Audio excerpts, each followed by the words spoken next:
Bismillahirrahmanirrahim. Assalamualaikum warahmatullahi wabarakatuh.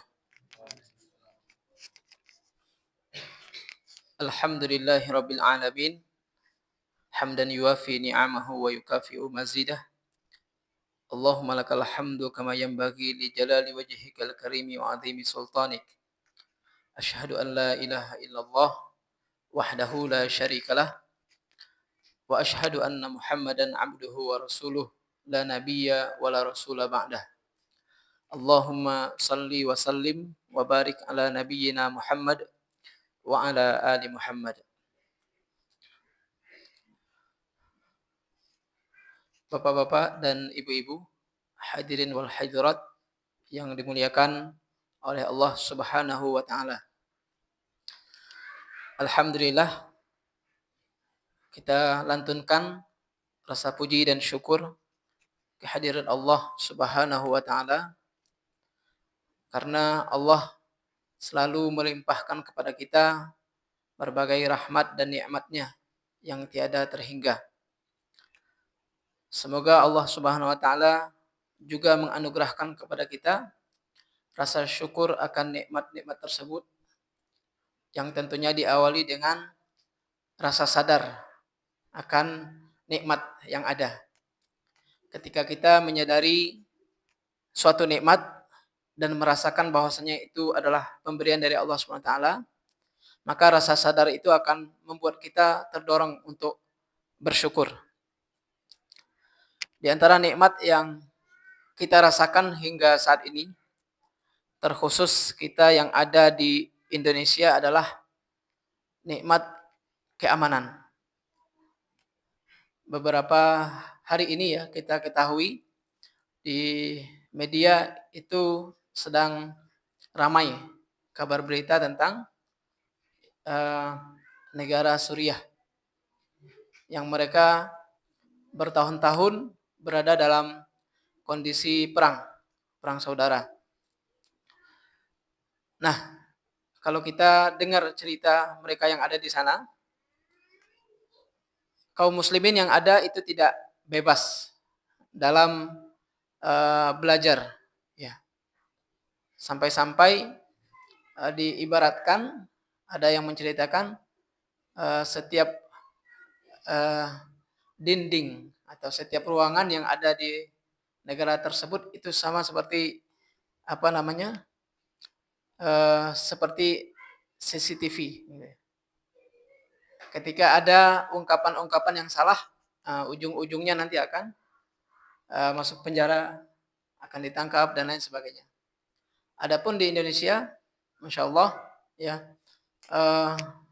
Allah berikan kepada kita rasa aman yang cukup. Ya, meskipun ada peristiwa-peristiwa tentunya, namun secara umum Indonesia masih termasuk wilayah yang aman. Kita tidak merasakan kondisi peperangan, kita tidak merasakan nyawa kita terancam. Kita bisa melihat di mana-mana azan bisa berkumandang, orang bisa beribadah dengan bebas dari agama manapun itu, kajian-kajian ya bisa berjalan hatta di mushola kita.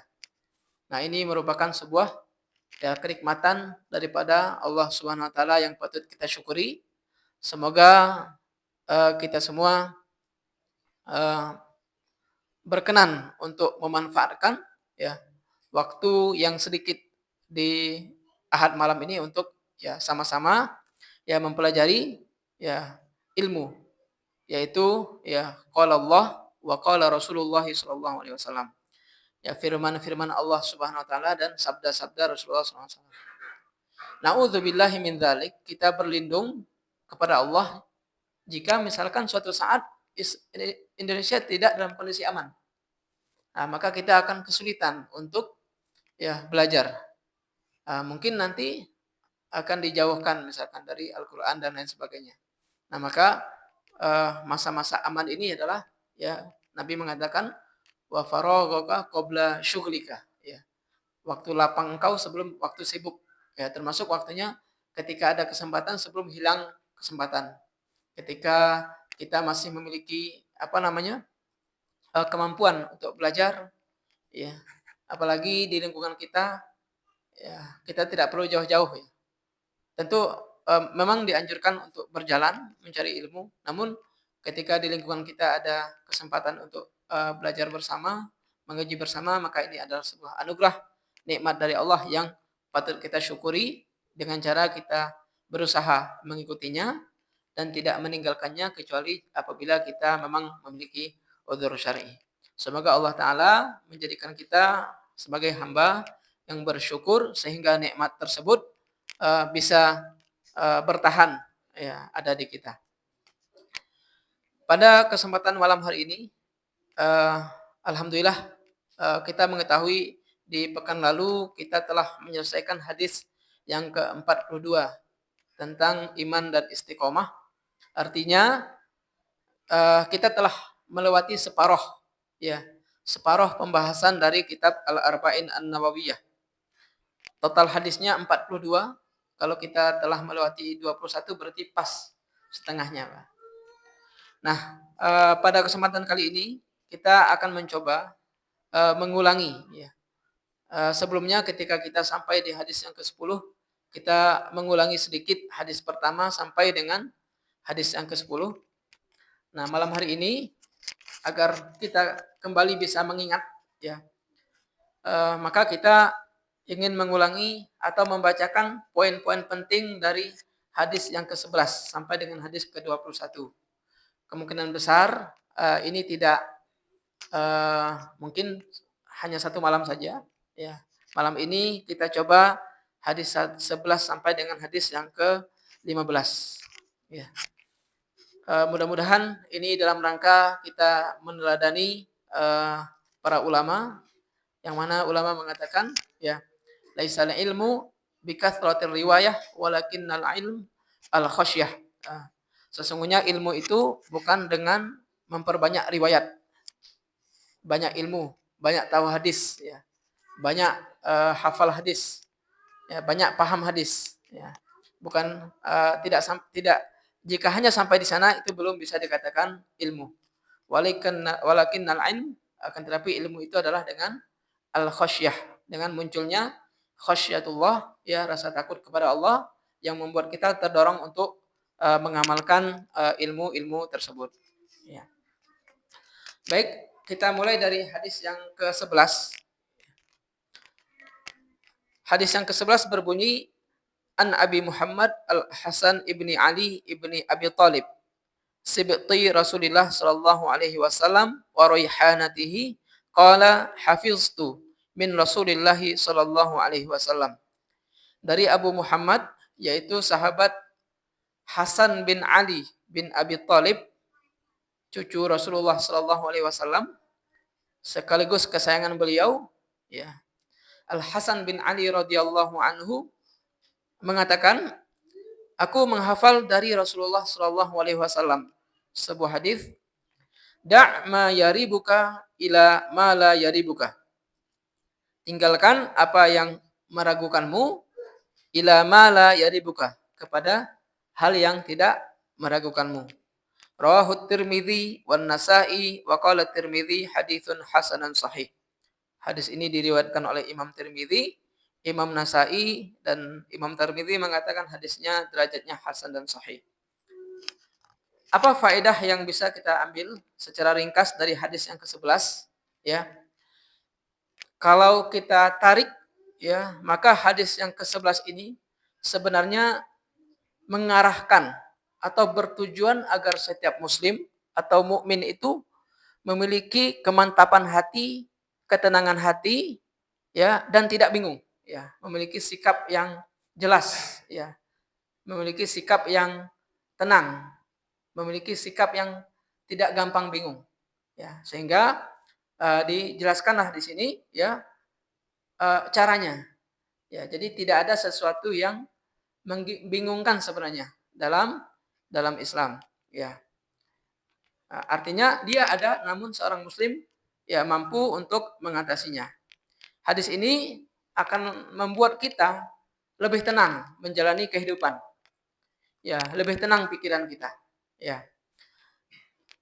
Da' ma tasyukku fihi minasyubhat. Ini poin yang pertama. Da' ma tasyukku fihi minasyubhat ila ma tasyukku fihi minal halal al-bayyin. Ya, hadis ini memerintahkan kita untuk tinggalkan syubhat-syubhat yang membuatmu ragu, ya, menuju ya hal-hal halal yang jelas yang tidak meragukanmu. Ya. Nah, baik ini bersifat perbuatan yang meragukan atau makanan yang meragukan. Ketika akan memakan sesuatu, qadarullah masuk sebuah restoran. Nah, kita betul-betul baru dengan restoran ini dan belum pernah melihat ya orang Islam misalkan makan di sana. Kita ragu. Nah, maka dakma buka. Rumus awalnya adalah ya lebih baik jangan dulu cari yang lain selagi masih ada opsi sehingga kita berada dalam kondisi tenang. Ya, tidak dalam kondisi ragu. Nah, itu mungkin pembahasan secara simpelnya. Karena kalau kita belum jelas ini boleh atau tidak ya, mancing, gimana tadi pagi Pak? Mancing di kolam dengan cara apa tadi gitu. Nah, kita masih ragu dengan hukumnya. Nah, untuk sementara dak mayaribuka, tinggalkan dulu. Tinggalkan dulu apa yang meragukanmu, ya ilama la yaribuka. Nah, ada dua makna di situ. Meninggalkan itu dengan cara tidak melakukannya atau dengan cara kita tanya kepada ahli, oh ternyata jawabannya boleh, akhirnya kita melakukan. Berarti kan sudah tidak lagi meragukan. Atau ternyata memang tidak boleh, sehingga kita tinggalkan. Ya, nah ini bentuk apa namanya arahan yang diajarkan dari hadis ini. Hasilnya adalah ya akan muncul ketenangan. Bisa kita bayangkan ketika kita melakukan suatu pekerjaan atau memakan suatu makanan dan kita ragu, pasti setelah itu akan terngiang-ngiang gitu. Tadi boleh nggak ya melakukan itu? Halal nggak ya makanannya? Seperti itu. Nah, maka ini poin yang pertama dari hadis tersebut. Rumusnya simpel. Kalau ragu, tinggalkan dulu. Ya, kalau ragu, tinggalkan dulu. Atau perjelas sehingga hilang keraguan tersebut. Ya. Tarkus syubhat wal tizam al halal al mutayakin. Ya, jadi hadis ini intinya sama ya. Hadis yang memberikan arahan kepada kita untuk meninggalkan hal-hal yang masih syubhat ya, wal tizam al halal al mutayakin dan apa namanya? Berkomitmen dengan sesuatu yang halal yang sudah diyakini ya. Kalau di pekerjaan biasanya ada satu momen, ini boleh pulang duluan nggak ya? Gitu. Kita sudah tahu jadwal pulangnya jam sekian, jam 4 misalnya. Ada satu momen yang berbeda dengan kondisi yang lain. Ini boleh pulang duluan nggak ya? Kita ragu, gitu kan? Ya, dakma buka. Ya, dengan cara ditanyakan, oh boleh pulang duluan, kita pulang. Kalau nggak boleh pulang duluan, kita masih ragu, kayaknya boleh deh. Coba aja lakukan kayaknya itu. Nanti apa namanya? Hasilnya dua. Entah iya boleh atau entah iya nggak boleh. Akhirnya meragukan, ya. Akhirnya membuat kita tidak tenang, ya. Kemudian masih sama, idza ta'arada syakku ma'al yakin, ya apabila ya bertentangan antara dua hal, yang satunya meragukan, yang satunya tidak meragukan atau diyakini, akhadna bil yakin wa qaddamnahu wa a'radna anisyak, ya. Kita ambil yang sudah kita yakini, kemudian kita dahulukan yang sudah kita yakini, wa a'radna anisyak, ya, dan kita tinggalkan hal yang meragukan, ya. Di kata kuncinya adalah hadis ini membuat seorang mukmin, membuat seorang muslim ya pandai memilih, ya, pandai memilih sesuatu dengan melihat mana yang meragukan dan tidak melakukannya. Nah, wa hadzal hadits aidon, yang ketiga adalah hadis ini aslun fil wara', ya. Hadis yang paling utama yang membahas tentang wara'. Wara' itu sikap hati-hati terhadap sesuatu yang belum jelas, ya. Terhadap sesuatu yang belum jelas. Nah, menurut sebagian orang, sikap wara' itu berat gitu, Pak. Misalkan akan memberatkan seseorang. Tapi sebenarnya para ulama mengatakan wara' itu sederhana. Kalau ada hal yang meragukan, tinggalkan. Nah, maka itu sebenarnya kita sudah wara'. Kemudian jadi wara' itu kan kehati-hatian, ya. Namun tidak semua orang berhak untuk menganggap dirinya berlaku wara' gitu. Al-wara'u wa tawaqqufu 'anis syubhat liman istaqamat halatuhu, ya. Bersikap wara', hati-hati itu, ya, dan berhenti dari hal-hal yang syubhat itu adalah liman istaqamat halatuhu. Bagi orang yang sudah istiqomah kondisinya. Sudah istiqomah kemarin sempat dibahas, istiqomah itu artinya ya paling minimal dia telah meninggalkan mengerjakan yang wajib, meninggalkan hal yang haram gitu kan. Nah, kalau ada orang eh, contohnya dia masih terbiasa meminum minuman khamar, minum minuman keras. Sudah jelas itu sesuatu yang haram. Kemudian tiba-tiba dia mau minum air. Ya, ada air putih. Terus tiba-tiba dia warok. Jangan-jangan nih air ini punya orang. Jangan-jangan air ini eh, diperoleh dengan cara yang haram. Jadi warok, alasannya warok. Nah, ini namanya dia belum, meskipun nggak apa-apa dia melakukan itu, tapi dia belum bisa dikatakan warok. Orang yang warok itu adalah setelah selesai takwa. Jadi takwa mengerjakan yang wajib, meninggalkan yang haram. Di atasnya lagi warok. Warok itu intinya adalah meninggalkan hal-hal yang mubah yang meragukan. Hal-hal yang mubah meragukan. Ya. Maka orang yang warok itu adalah orang yang telah selesai dari ya hal-hal yang haram atau kalau kondisinya dia telah istiqomah gitu. Sudah istiqomah. Nah, kemudian poin berikutnya dari hadis ini yang bisa diambil adalah ya bagaimana Islam mengajak seseorang untuk ya berusaha atau bagaimana Islam berusaha untuk membuat kaum muslimin itu tenang ya, termasuk salah satunya adalah tenang dalam hal ya berkata-kata. Maka hadis ini bukan hanya warok dalam hal perbuatan, hati-hati dalam perbuatan, tapi juga al-warok fil kalam, hati-hati dalam berucap ya. Isyarah ila taharri al-qawli as-sadiq al-fasli. Ya, jadi hadis ini mengisyaratkan sebisa mungkin kita mengucapkan sesuatu yang betul-betul benar ya dan jelas, sesuatu yang betul-betul benar atau jelas dan menghindari kabar-kabar yang masih hoax ya. Ketika kita berbicara, menyampaikan sebuah berita, menyampaikan sebuah informasi dan informasi tersebut ternyata belum tentu benar. Kita pun masih meragukan kebenarannya. Maka dak mayari buka. Ya, tinggalkan perkataan tersebut. Lebih baik tidak diucapkan. Li'anna sidqa tuma'ninah wal kadzibu ribah. Karena jujur itu membuat kita tenang. Wal kadzibu ya, dusta itu membuat kita dusta itu akan membuat kita ragu. Ketika kita akan mengucapkan sebuah berita, mengucapkan sebuah perkataan, kalau ada keraguan dalam hati kita benar atau tidaknya, maka sebaiknya kita tinggalkan. Ya, baik. Wal akhir, ya, hal-hal yang membuat tenang itu adalah satu al-halal, sesuatu yang halal. Yang kedua adalah al-haq, sesuatu yang benar. As-sidq, sesuatu yang jujur. Nah, itu semua sesuatu makanan yang halal, perbuatan yang benar, perkataan yang jujur, itu semua adalah tumakninah. Itu adalah ketenangan. Nah, sedangkan al-haram ya makanan yang haram, al-batil ya perbuatan yang batil, kemudian al-kadzib, perkataan yang dusta, itu semuanya adalah akan memunculkan ribah, keraguan-raguan, waqalaq, kegelisahan, wanufur, kegalauan ya. Nah, maka hadis ini ketika diucapkan dak ma yaribuka ila ma la yaribuka, tinggalkan yang meragukanmu menuju hal yang tidak meragukanmu, artinya tinggalkan yang haram, ambillah yang halal. Tinggalkan yang batil, ambillah yang hak. Tinggalkan kebohongan, ambillah ya kejujuran. Nah, ini maksud dari hadis ini. Khulasatul kalam, hadis yang ke-11 ini, kalau kita gali makna hikmahnya lebih dalam adalah hadis yang apabila diamalkan oleh seorang muslim, maka dia akan hidup dalam kondisi tenang dan tidak bingung, ya. Dia tidak akan galau dan dia akan tidak gampang stres karena segala sesuatu sederhana penyelesaiannya, ya.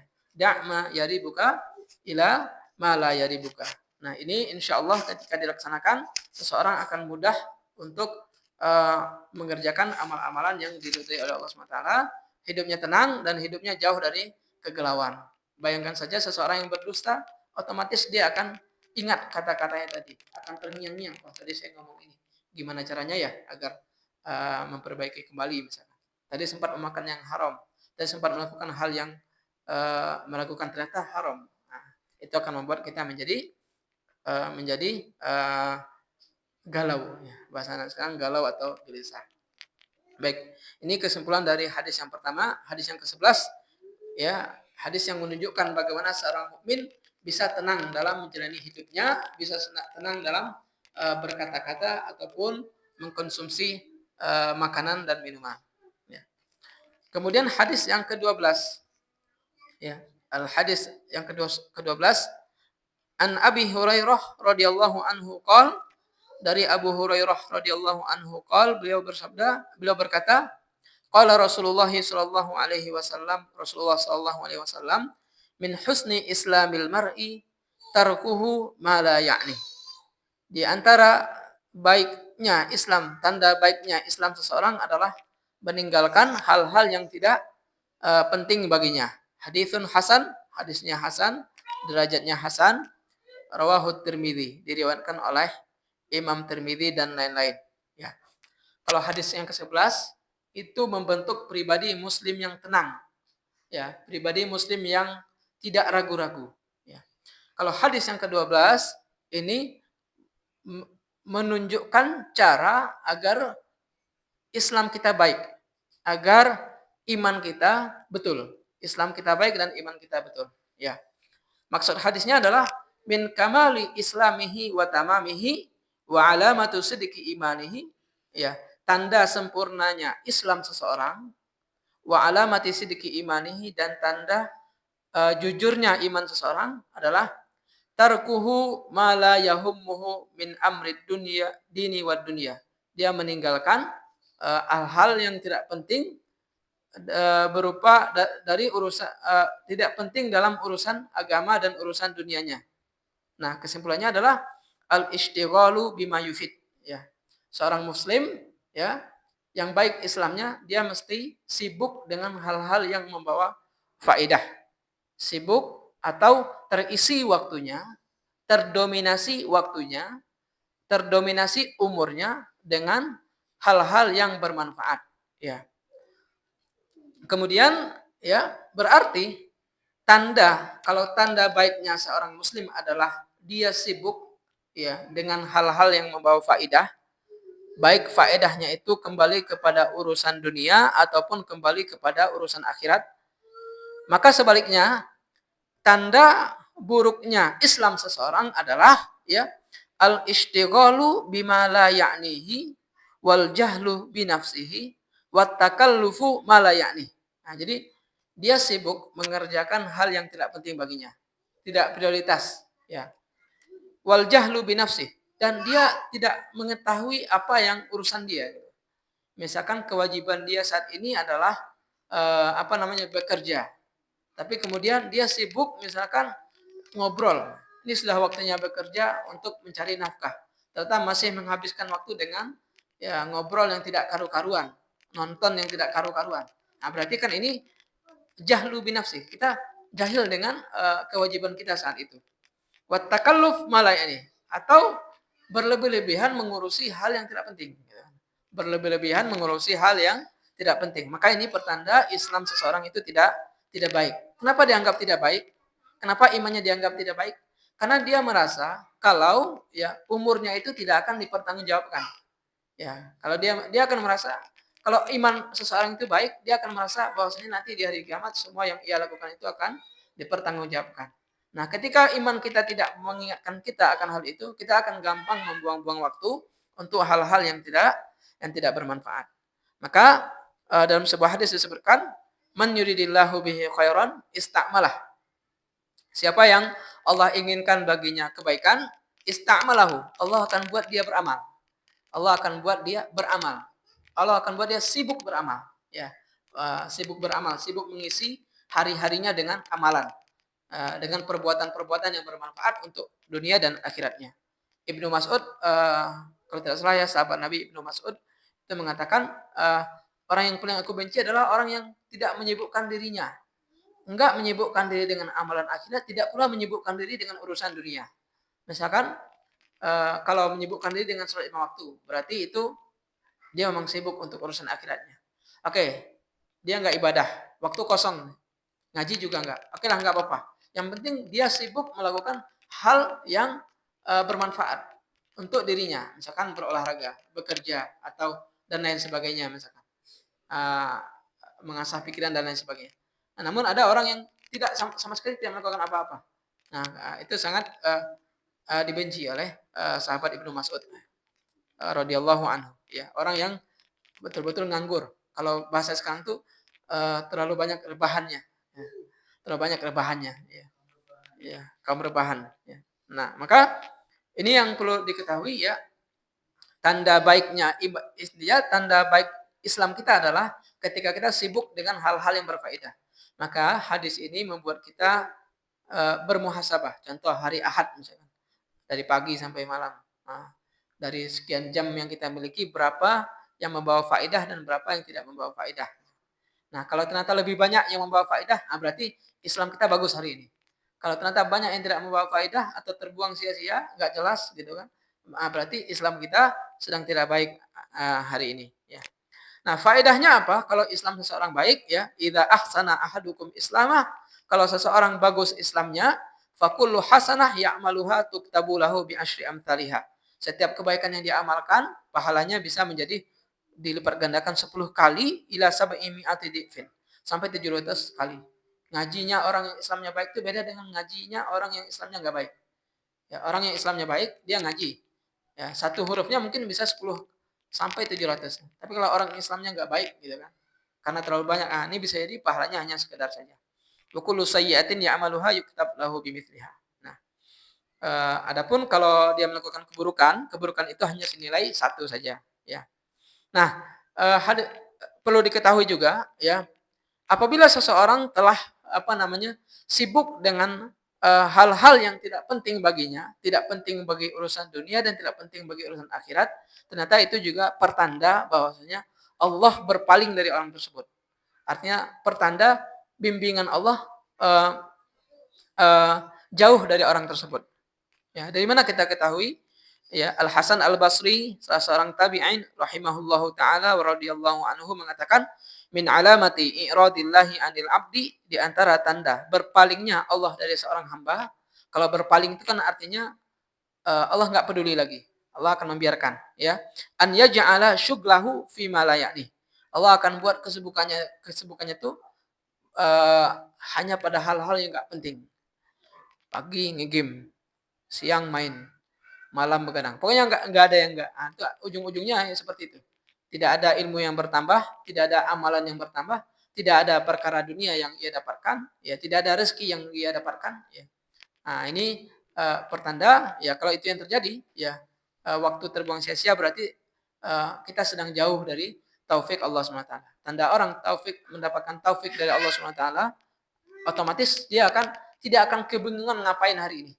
Kan ada orang-orang yang misalkan kadang kita merasakan ya, ngapain lagi hari ini. Itu pertanda hari itu Allah sedang berpaling dari kita. Maka sesegera mungkin kita ya beristighfar. Ya. Nah, agar lebih mudah, agar tidak salah paham ya, sibuk dengan hal yang bermanfaat itu bukan berarti 24 jam isinya ibadah semua, ya. Ma ya'nil insan, ya, apa saja yang dianggap penting bagi manusia? Ya, yang pertama dan yang paling pertama adalah ma yata'allaqu bi darurati hayatihi fi ma'asyihi, ya. Urusan yang berkaitan dengan kebutuhan pokok yang paling darurat bagi hidup seseorang. Nah, misalkan min ta'am wa syarab wa maskan. Ya, dari ta'am, makanan, minuman, ya tempat tinggal, ya. Nah, intinya segala sesuatu yang kita lakukan untuk mengupayakan itu, ya, dengan cara kita bekerja, maka itu termasuk hal yang bermanfaat. Jadi, ketika kita pergi ke tempat kerja, itu sebenarnya kita sedang memanfaatkan waktu kita, ya. Nah, ini hal-hal yang sifatnya kebutuhan darurat dan kebutuhan pokok, ya. Kemudian ma yata'allaqu bi salamatihi fi ma'adihi wa akhiratihi. Nah, hal-hal yang berkaitan dengan hal-hal yang membuat dia selamat di akhiratnya, ya. Urusan dunia yang pokok dan darurat, ya, segala sesuatu yang tujuannya untuk membantu, menopang kebutuhan pokok hidupnya, kehidupannya. Nah, maka itu dianggap sebagai hal yang penting, ya. Dan bahkan dianggap sebagai berpahala. Seorang suami yang menafkahi istrinya, ya satu suap yang kau masukkan ke dalam mulut istrimu itu adalah ya bernilai pahala di sisi Allah SWT. Sedangkan mala ya'nil insan, ya. Jadi intinya ada urusan dunia, ada urusan akhirat. Mala ya'nil insan, sedangkan yang tidak penting bagi seseorang adalah al-aghrad ad-dunyawiyah, tujuan-tujuan duniawi az-zaidah 'anid darurat wal hajiyat. Yang lebih, yang keluar dari kebutuhan darurat dan kebutuhan pokoknya. Katawassu' fid dunya, berlebih-lebihan dalam urusan dunia, wa tanawu fil mata'im wal masyarib, seperti terlalu berlebih-lebihan mencari kuliner. Nah, itu termasuk bagian ini. Pagi di mana gitu. Siang sih. Padahal sebenarnya sebagian harta itu bisa digunakan untuk beli buku misalnya. Nah, ini kalau berlebih-lebihan. Ya. Nah, ini termasuk malayanil insan. Tawassu' fid dunya. Contohnya kebutuhan kita ya standar kita, rumah kita cukuplah 100 meter misalkan. Oh enggak, saya enggak mau. Pokoknya rumah saya 1000 meter.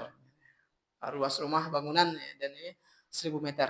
Nah, tapi enggak ada, kebutuhannya hanya untuk tempat tinggal keluarga kecil saja misalkan. Nah, itu termasuk tawassu, ya.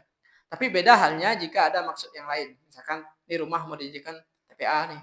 Di rumah nanti dijadikan sebagai tempat musyawarah para pemuka kampung gitu. Nah, itu lain cerita. Berarti memang ada manfaatnya di sana. Nah, intinya ketika sudah melebihi kebutuhan, ya maka itu termasuk hal yang tidak terlalu penting, ya. Tapi bukan berarti tidak boleh. Contoh, bolehkah kita berburu kuliner? Ya boleh saja sebenarnya. Misalkan sesekali untuk merefresh ya. Iya. Nah, itu kan boleh saja. Apalagi niatnya seperti ini. Kita ini terbiasa menjamu tamu dari luar negeri. Nah, kalau kita nggak punya wawasan, kita nggak tahu mau diajak kemana, gitu kan. Yang taunya cuma warteg depan pom bensin, misalnya, kan nggak mungkin seperti itu juga. Nah, itu ada manfaatnya berarti. Nah, tapi kalau maka yang membedakan kembali kepada niat. Hadis pertama Arba'in Nawawiyah itu memang mempengaruhi. Jadi bukan berarti patokannya, oh fulan rumahnya besar berarti dia melakukan hal yang tidak penting, tidak seperti itu. Tapi tergantung ya niat awalnya yang ingin dia topang. Baik. Kemudian termasuk al-af'al al-mubahah mimma la ya'udu 'alal insan minhu naf'un fi dunya. Perbuatan-perbuatan mubah yang tidak membawa manfaat apapun dunia dan akhirat.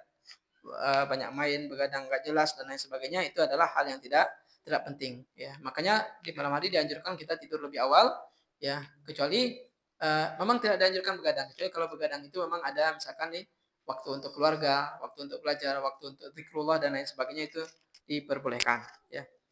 Nah, maka salah satu sifat muslim yang utama adalah min sifatil muslim al-istighalu bi ma'alil umur, sibuk dengan perkara-perkara yang tinggi. Sibuk dengan perkara-perkara yang tinggi, ya. Lebih banyak memikirkan misalkan Palestina, memikirkan umat dan sebagainya. Wal bu'du anis safasif wa muhaqqirati syu'un, dan menjauhi hal-hal yang perbuatan-perbuatan hal-hal yang kecil, remeh-temeh. Ya, hal-hal yang tidak penting atau bertindak bodoh atau jauh dari sifat gabut. Ya, kalau anak sekarang bilangnya gabut, ya. Gabut tuh nggak jelas apa gitu. Nggak ngelakuin sesuatu tapi kenapa? Gabut doang. Gabut doang. Nah, itu kan nggak jelas gitu. Nah, ini seorang muslim nggak seperti itu sifatnya. Seorang muslim tuh dia harus hadis tentang khairun nas anfa'uhum linnas, sebaik-baik manusia adalah memberi manfaat. Maka banyak para ulama mengatakan, dan ini saya dengar sudah beberapa kali, entah itu di Al-Wafi atau dulu waktu mondok, ya hidup kita tuh hanya dua, kalau nggak istifadah, kalau nggak ifadah. Kalau kita nggak mendapatkan manfaat, kalau nggak kita memberikan manfaat. Hidup hanya seputar manfaat. Nah, maka kalau sudah sampai ke tahap memberikan manfaat untuk orang juga tidak, menerima manfaat juga tidak, ya berarti ini sudah habisin waktu. Itu gabut. Baik, intinya hadis ke-12 adalah di antara tanda baiknya Islam seseorang tidak gabut. Ya, jadi banyak dan semakin tinggi level kesibukannya, semakin tinggi level kebermanfaatan yang ia lakukan, berarti semakin baguslah ya keislaman seseorang tadi ya.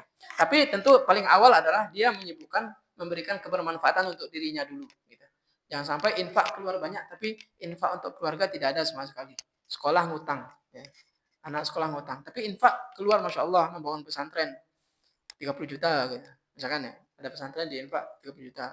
Tapi anak sendiri nggak terbayar uang sekolahnya misalkan. Nah, itu kan berarti kan kita tidak menyibukkan diri atau memaksakan diri sesuatu yang lebih tidak prioritas. Ya.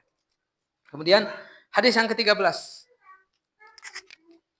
Sedikit lagi insya Allah kita ambil poin-poinnya aja. Ini dalam rangka istirja'ul ma'lumat, mengembalikan ingatan. Baik, an Abi Hamzah Anas ibni Malik radhiyallahu anhu khadim Rasulullah sallallahu alaihi wasallam, an Nabi sallallahu alaihi wasallam qol, dari Abu Hamzah Anas bin Malik radhiyallahu anhu, pembantu pelayan Rasulullah sallallahu alaihi wasallam, bahwasanya Nabi sallallahu alaihi wasallam bersabda, la yu'minu ahadukum hatta yuhibba li akhihi ma yuhibbu li nafsihi. Ya. Tidaklah beriman salah seorang di antara kalian. Tidak beriman di sini maksudnya tidak sempurna imannya. Bukan dia berubah jadi kafir, tapi tidak sempurna iman seseorang hatta sampai dia mencintai menyukai terhadap saudaranya sesuatu yang ia sukai terhadap dirinya. Menyukai terhadap saudaranya sesuatu yang ia sukai terhadap dirinya, ya. La hatta yuhibba li akhi la yu'minu imanan kamilan, tidak sempurna imannya seseorang. Jadi tidak beriman di sini artinya bukan hilang imannya, tapi tidak sempurna imannya sampai dia yuhibba li akhi mislalladzi ahabbahu li nafsihi minal khair. Ya, mencintai kebaikan ada pada orang lain ya, seperti dia mencintai kebaikan ada pada dirinya sendiri, ya.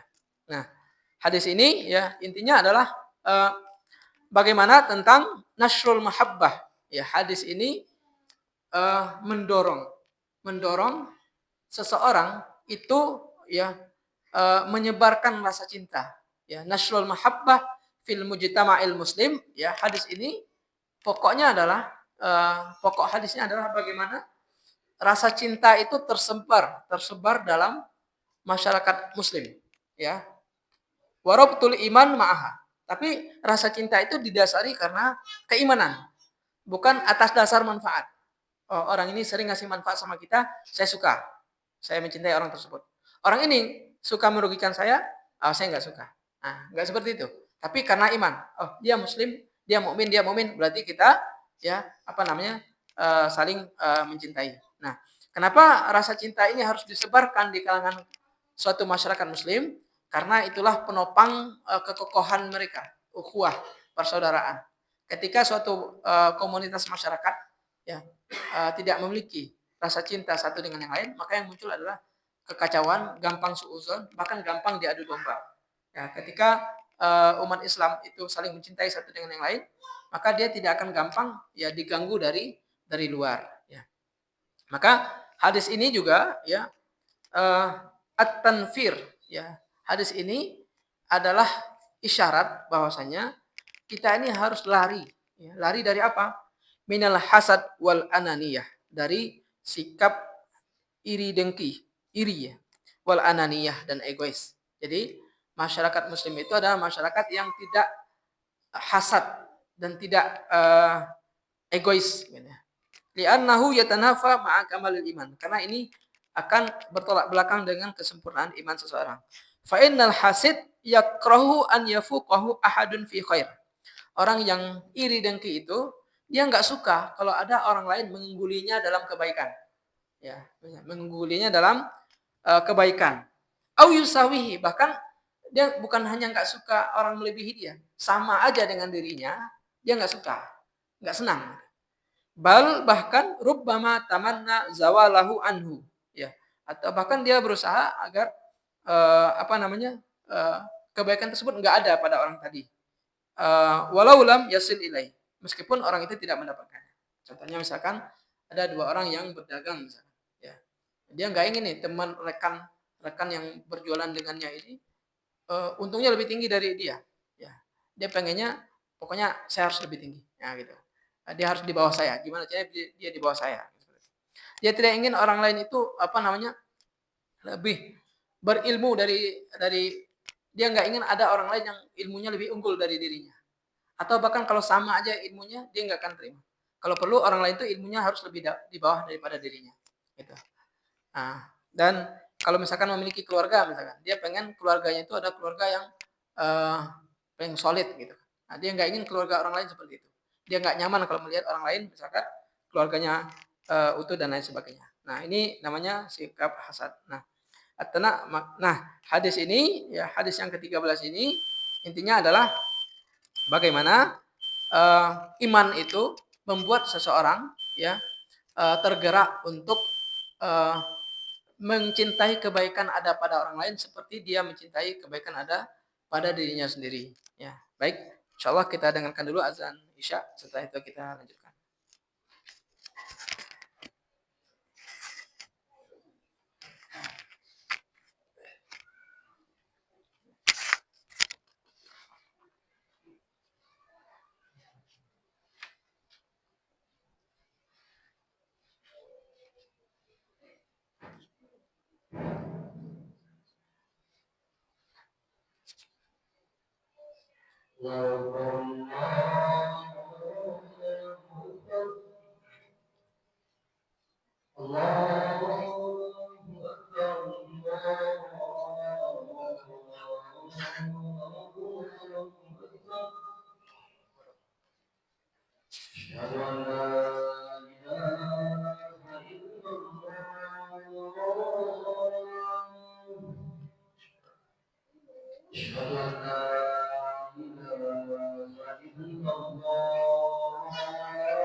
Baik, kita lanjutkan.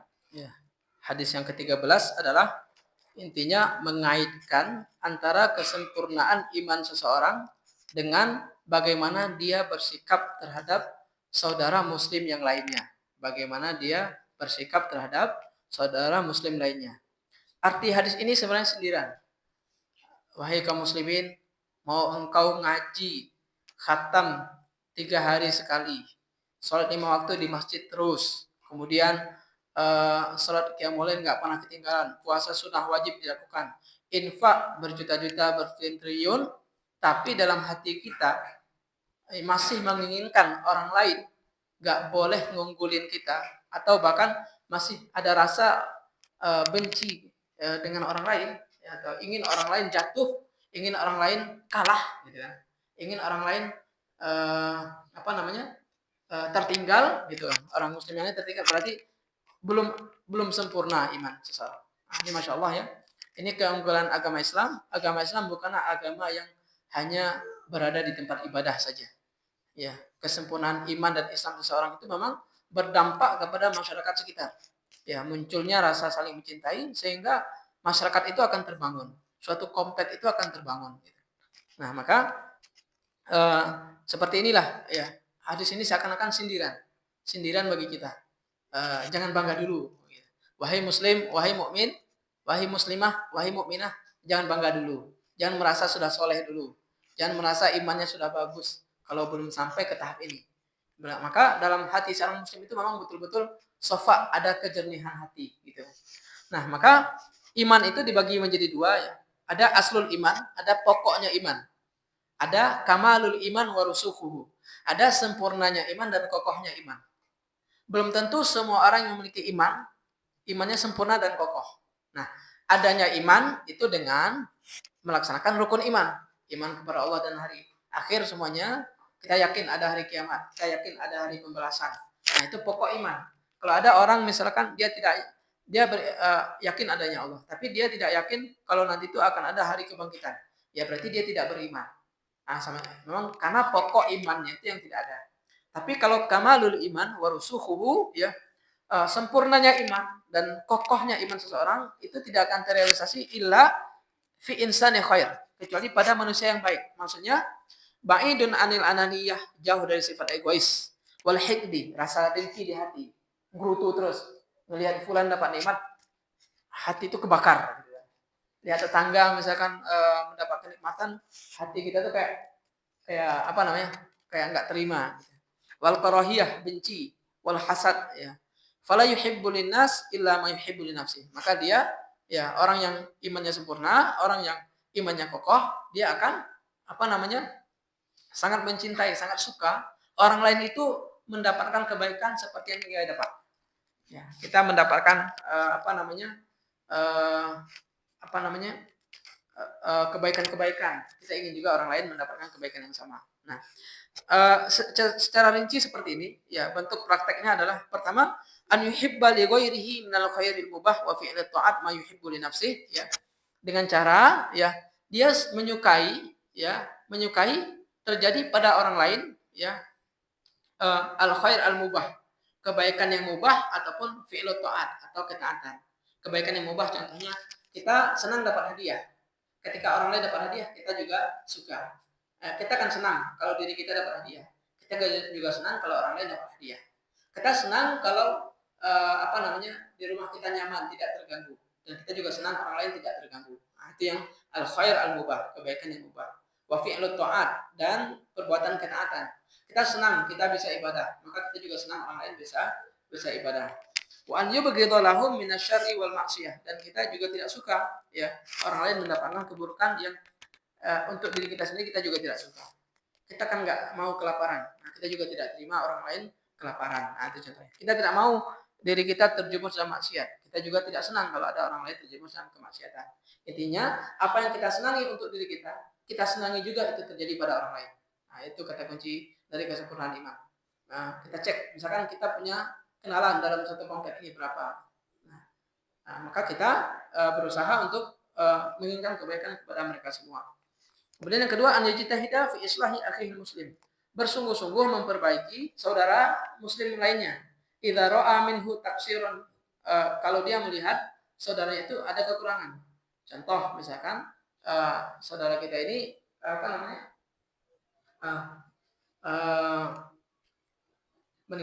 Kalau segi ibadah misalkan meninggalkan satu ibadah, kita berusaha agar yang bersangkutan menjalankan kewajibannya. Atau misalkan saudara kita itu tidak bisa melakukan contohnya kita bisa berdagang, saudara kita nggak bisa berdagang, salah, akhirnya kita ajarkan agar dia bisa, seperti itu.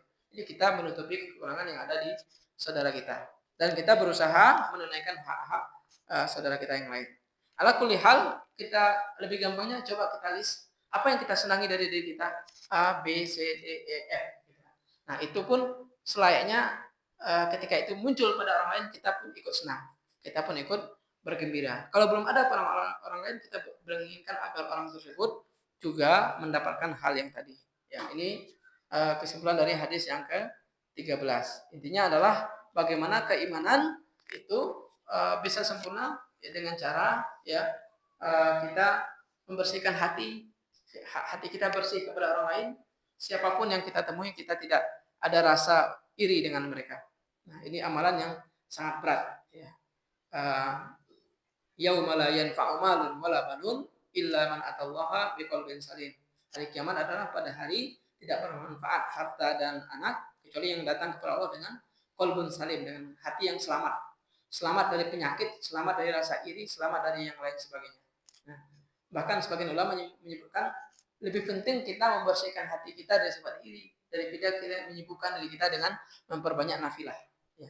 Karena menghilangkan rasa iri dari dalam hati itu lebih wajib daripada ya melaksanakan ibadah-ibadah yang nafilah. Kemudian sedikit lagi hadis yang ke-14 ya. An Abdullah bin Mas'ud qala Rasulullah sallallahu alaihi wasallam, dari Abdullah ibnu Mas'ud radhiyallahu anhu, semoga Allah meridai beliau, Rasulullah sallallahu alaihi wasallam bersabda, la yahillu damu mri'in muslim illa bi ihda thalath, tidak halal darah seorang muslim kecuali dengan 3 hal, at-thayyibuz zani wan nafsu bin nafsi wat tariku lidinihi al mufariqu lil jamaah. Orang yang sudah menikah tapi dia tetap berzina, dengan membunuh nyawa, menghilangkan nyawa orang lain dan meninggalkan agama. Kesimpulannya adalah la tahil iraqatu damul muslim au qatduhu. Ya, tidak halal menumpahkan darah seorang muslim kecuali jika ada 3 hal ini. Ya. Tiga hal ini adalah zina bagi orang yang sudah menikah, kemudian membunuh secara sengaja dan murtad dari agama Islam. Ya. Hadis ini juga ya mengingatkan kita agar pentingnya ya menjauhi hal-hal yang mendekatkan kita kepada hal tersebut. Hal-hal yang mendekatkan kita kepada zina, hal-hal yang mendekatkan kita kepada pembunuhan, hal-hal yang mendekatkan kita kepada riddah. Nah, ini juga menjadi wasilahnya pun juga menjadi perhatian kita. Termasuk pentingnya untuk mengingat bahaya meninggalkan sholat.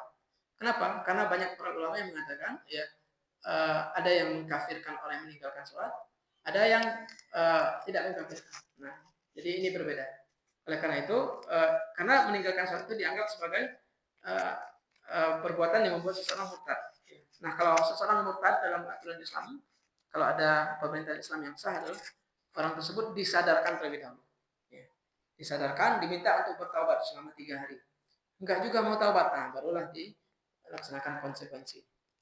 Perlu diketahui juga, ya bukan berarti ya ketika kita mengetahui orang yang melakukan 3 hal ini tadinya darahnya haram ditumpahkan terus berubah gitu, bukan berarti sembarang orang melakukannya. Tanfidul qisas wal hudud bi amrin wa idrin minal hakim.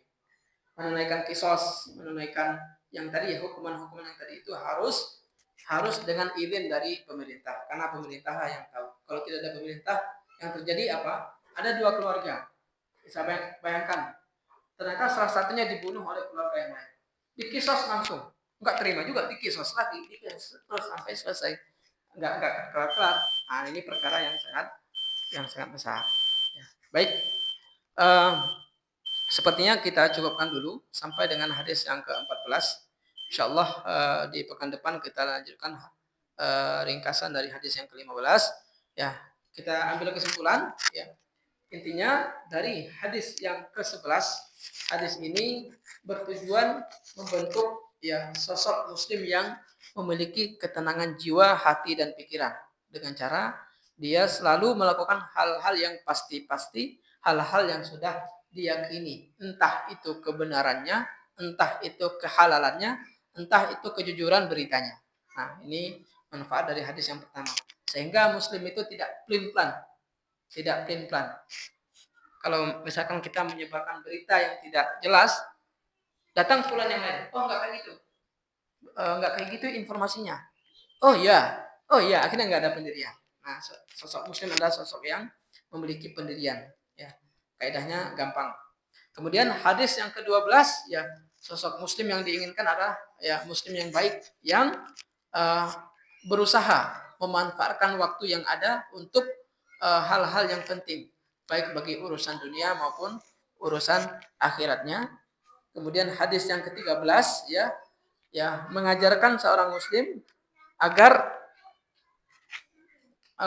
agar bisa membangun masyarakat yang kokoh dan utuh. Karena mereka saling mencintai, tidak ada rasa iri-irian, tidak ada rasa dengki, tidak ada rasa ingin menjatuhkan. Bahkan dengan orang yang bersaing dengan dirinya pun dia berusaha agar orang tersebut bukannya terkalahkan, tapi kita sama-sama menang. Jadi wataknya muslim itu adalah kalau kita sesama muslim kita ingin dua-dua kita itu menang. Bukan kita menang nanti dia kalah, enggak seperti itu. Nah, kemudian yang keempat, hadis yang ke-14 intinya adalah bagaimana pentingnya memelihara darah seorang muslim, mengurusi perkara darah bukanlah perkara hal yang biasa. La zawal dunya wa ma fiha ahwanu indallah min zawali nafsil mu'min. Kata Nabi SAW, lenyapnya dunia, hancurnya dunia itu masih lebih ringan, masih lebih enteng di sisi Allah SWT daripada hilangnya satu nyawa seorang muslim dengan cuma-cuma. Jadi kalau ada orang mengatakan Islam itu agama yang keras, itu tidak benar. Islam sangat menghargai atau sangat menjaga urusan nyawa dan keselamatan seseorang. Barakallahu fikum jami'an. Semoga Allah Subhanahu wa taala memberikan kepada kita ketenangan hati dengan mempraktekkan hadis yang ke-11. Kemudian memberikan kepada kita kebermanfaatan waktu dan keberkahannya dengan mempraktekkan hadis yang ke-12. Kemudian memberikan kepada kita lingkungan yang solid dan saling mencintai dengan mempraktekkan hadis yang ke-13 dan menjadikan kita hidup dalam kedamaian, karena kita saling menghargai atau kita menjunjung tinggi, kita berusaha agar tidak terjadi pertikaian-pertikaian ataupun hal-hal yang akan menumpahkan darah sesama kita. Barakallahu fikum jami'an. Kita akhiri dengan doa kafaratul majlis. Subhanakallahumma wa bihamdika asyhadu an la ilaha illa anta astaghfiruka wa atubu ilaik. Semoga menjadi ilmu yang bermanfaat. Wassalamualaikum warahmatullahi wabarakatuh.